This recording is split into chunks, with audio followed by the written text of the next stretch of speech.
Hey everyone, Mr. Sujano here, your source for gaming, tech, emulation, and open source news. Let's get started. Alright, to kick things off, we're talking about Sega Dreamcast emulation on iOS with Flycast.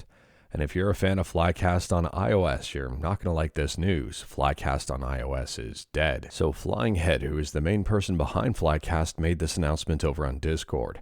Due to persistent harassment from an iOS user, support for the iOS platform has been dropped and all release builds deleted. Now, Flying Head was obviously asked about this one over on Discord, and they responded. Some moron keeps coming back and insults everyone. He sent me death threats by DM. Banned him 5 times, so perhaps he won't come back now. Now, I don't know about you, but to me this is eerily similar to a situation we had a few years back with Aether SX2 and Talrith. Now, Talrith and Flying Head are two completely different people, so don't get that mixed up. But anyways here, it just seems that it's very easy to contact developers in today's day and age. And it's very easy for one person to ruin it for everyone. I think this approach can be received in a few different ways. One, maybe people take a look at this and realize that harassing developers is not the proper way to do things, and obviously sending death threats is never a good idea in any situation. Or number 2, maybe it'll feed the trolls, and maybe the trolls will do this more in hopes of shutting more emulators down or affecting more emulators. More often than not, emulation teams are pretty small and they're comprised of just a few people, sometimes just even one. And these are just normal, everyday people doing a lot of this stuff out of the goodness of their heart and not making a full living off of this stuff. And it's just very unfortunate that someone would harass a developer like this and send them death threats over something they're not happy with. And based on my understanding here, the rest of the Flycast project is absolutely fine, so PC and Android builds are going to continue on as per normal. I can understand why Flying Head did this, and I'm hoping here that there are no more threats to them and things can continue on as per normal. And speaking about emulation on iOS, but shifting to something more positive here, we're talking about Atari Jaguar and Jaguar CD emulation on iOS with BigPEmu. And Rich Whitehouse says BigPEmu for iOS is on sale for $6.69 from now until June 7th. In celebration of the Day of Darkness. Happy Hell Day, everyone. So I guess if you hadn't had a chance to pick up BigPEmu on iOS, now might be a good opportunity. And speaking about picking stuff up, next up we're talking about the Nintendo Switch 2 and something unbelievable but actually true. I did a YouTube short on this one yesterday just as a PSA for people picking up a Switch 2. But this is true, and here's the headline over on IGN. Nintendo Switch 2 screen punctures ruin launch day for fans due to store receipts stapled into console's box. What's happening is in certain places, in certain stores I guess, they're stapling the receipts right to the front of the Switch 2 box. And those staples are going through the Switch 2 box and puncturing the screens of the Switch 2. There are multiple reports about this happening. For example, here's one here. Odhan Lynch says, GameStop stapled the receipt for me and my friend's Switch 2 to the box, FML. And they included pictures of the staple punctures. And here's another one. Rude Boy says, hello, my Switch 2 has staple holes in the screen. They stapled the receipt to the box. And yeah, you can see the screen is damaged and where they stapled it to the box. So a couple of things here. First and foremost, this is super unfortunate. If you are buying a Switch 2 and they staple the receipt to the box, which I don't even know why they do in the first place. But if they do, just open up the Switch at the store to see if it's been damaged. And number 2, why did Nintendo package this with the screen facing up, susceptible to damage like this? It seems that GameStop is trying to do right by the matter by replacing those switches that they've ruined by puncturing the screens, which kind of makes sense. I mean, they should be replacing those Switch 2s. The big question here, though, is how many of them did they ruin? And do they have enough stock to replace them all, or are people going to be waiting for a Switch 2 replacement while stock arrives? And continuing to talk about the Switch 2, next up we're still talking about the Switch 2, and there's been some very interesting stories, and here is one of them. So it appears that Switch 2 factory firmware has been spotted in the wild. And Nintendo is probably not happy about this. Now, interestingly, I went to check out GBA Temp for more information on the matter, but unfortunately, GBA Temp has been temporarily taken down, it seems. I don't know if this is intentional or unintentional, but it's oddly coincidental. I'll leave it at that. Anyways, here it does seem that the Switch firmware is out in the wild, which could open the doors for a number of different things like hacking or modding. And speaking about hacking and modding the Switch 2, day one activities seem to be underway and have made significant progress on hacking the Switch 2. So this is up over on Blue Sky.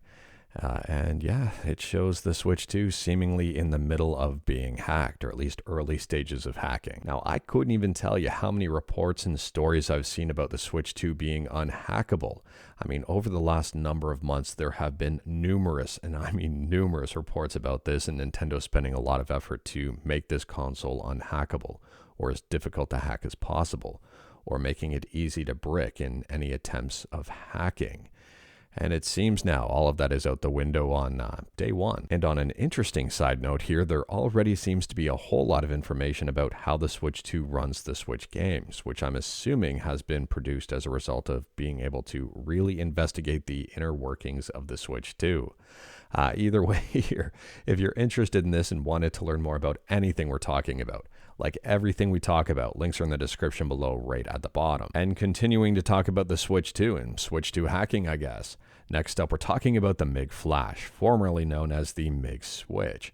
Now, this thing has been shrouded in controversy as long as I can remember.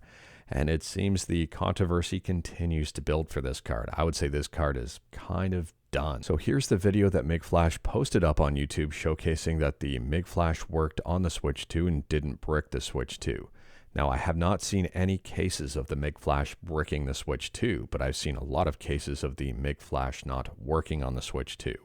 And what Mig Flash is saying and what people are demonstrating seem to be two different things, enough so that this post was community noted. So if we scroll down on this post and take a look at the community notes, this video is misleading users for the purpose of selling a non-functioning product.